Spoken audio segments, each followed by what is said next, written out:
Hey Optimancers, Chris here. I'm going to take a small break before discussing the next subclasses in Tasha's to discuss a quick rules interaction that I was asked about recently, and the answer was not as simple to arrive at as I initially thought it would be. I've discussed the changes to the Bladesinger subclass in Tasha's once before. I've also discussed the changes to Greenflame Blade and Booming Blade and how they impact the Shadowblade spell. I'll link that video down below if you want to check it out. So the question was, can a Bladesinger attack with a short sword with Booming Blade or Greenflame Blade, then use their extra attack to attack with Shadowblade, and then use two-weapon fighting to make an additional bonus action attack with that Shadowblade? So I want to go over that interaction in today's video. This should be a pretty short video, but if you would like to support what I do in these videos, I'll be linking my Patreon page in the video description. Patrons are provided early access to ad-free versions of these videos, and my top-level patrons join me for a casual one-shot D&D session each month. So let's talk about this interaction.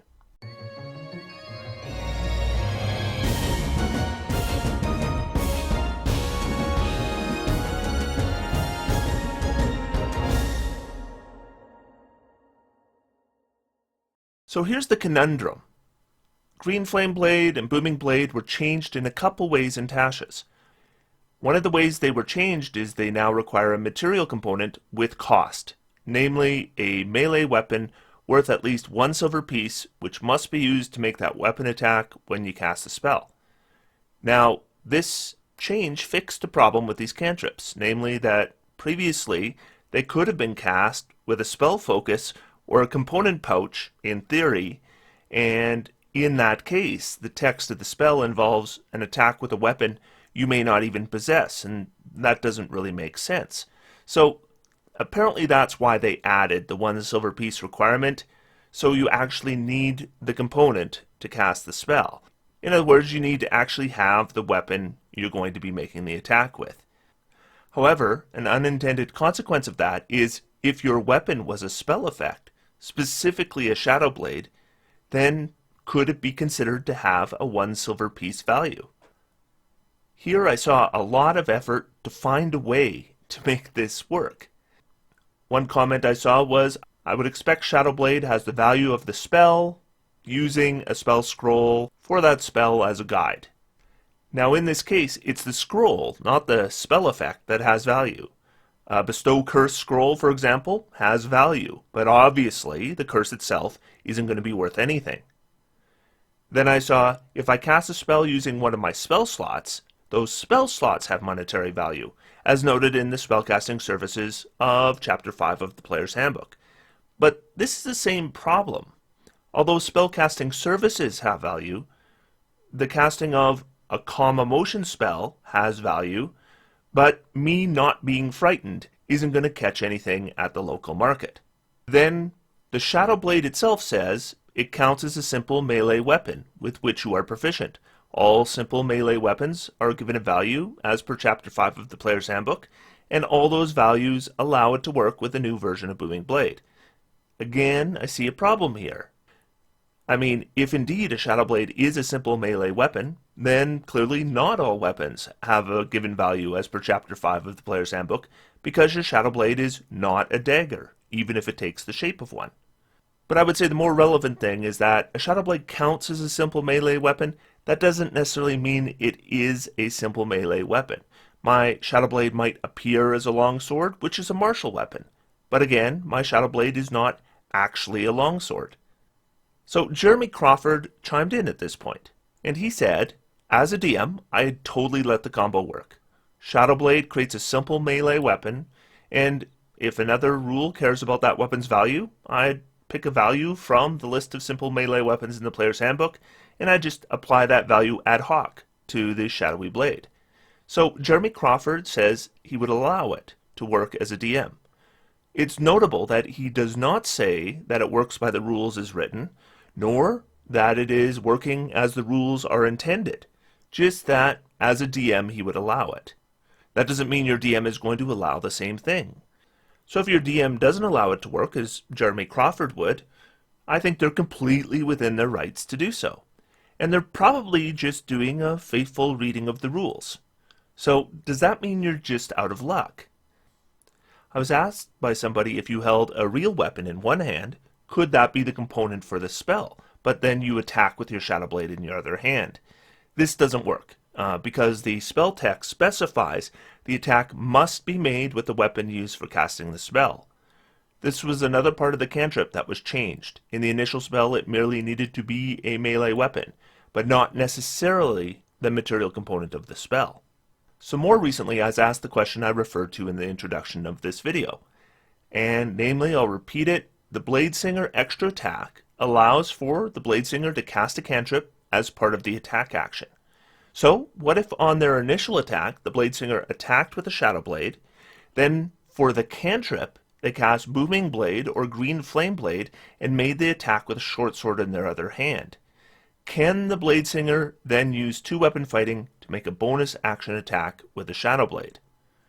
And this is a more complex question than you might think, because although making an attack with two different weapons using extra attack is completely allowed within the rules, in fact, you may fight with two weapons and add your ability score bonus to both damage rolls even without the two-weapon fighting style, because technically you're not using two-weapon fighting, even though you're fighting with two weapons.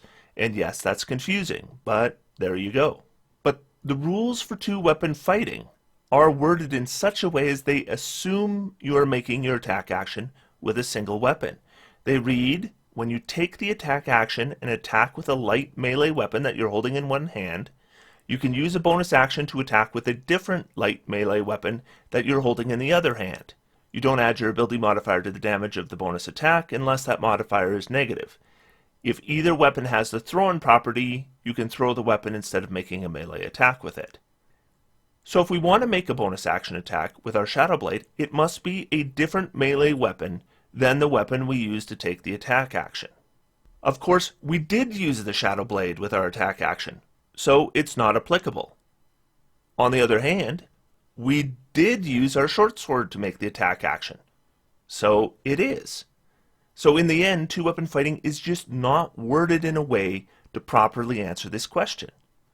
Once again, the problem is it refers to the weapon you made the attack action as a single weapon, and if it's two weapons, it's just not made clear if it applies to both weapons or to either weapon.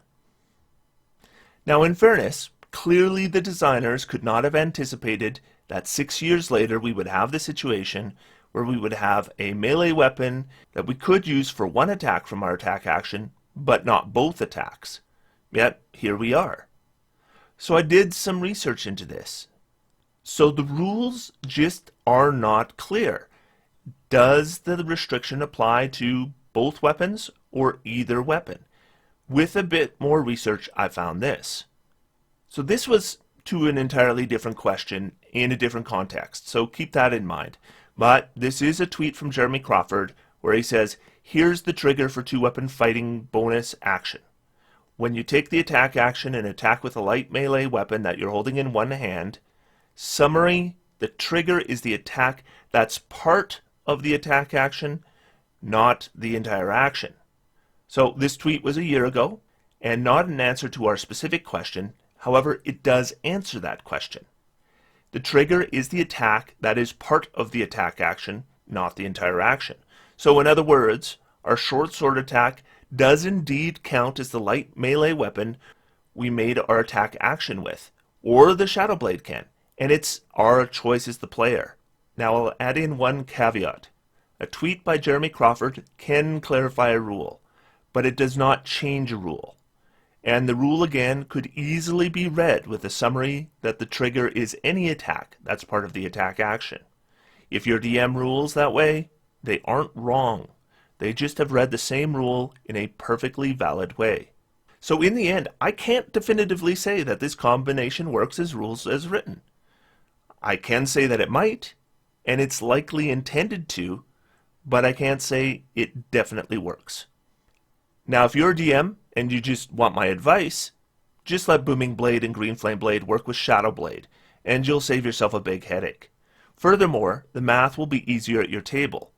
I mean, with our combo as written, we need to calculate the short sword damage with the ability modifier added, then the Shadowblade damage with the ability modifier added, then the Shadowblade damage without the ability modifier added, then Booming Blade damage, we could shorten that to just Shadowblade damage with ability modifier added twice, along with the Booming Blade damage and the Short Sword damage. It's exactly the same average damage, and it just requires less mathematical gymnastics. So I thought that was an interesting question, and the answer was not as easy as I initially presumed it was going to be. So I just thought I would share it with you today. So in my next video, I'm going to be going over the Tasha subclasses for Cleric as promised. In fact, I'm going to be doing both subclasses for Cleric in the same video. But until then, I'm going to sit back, relax, and have some fun. D&D is for everyone. Thanks everyone. Talk to you again soon.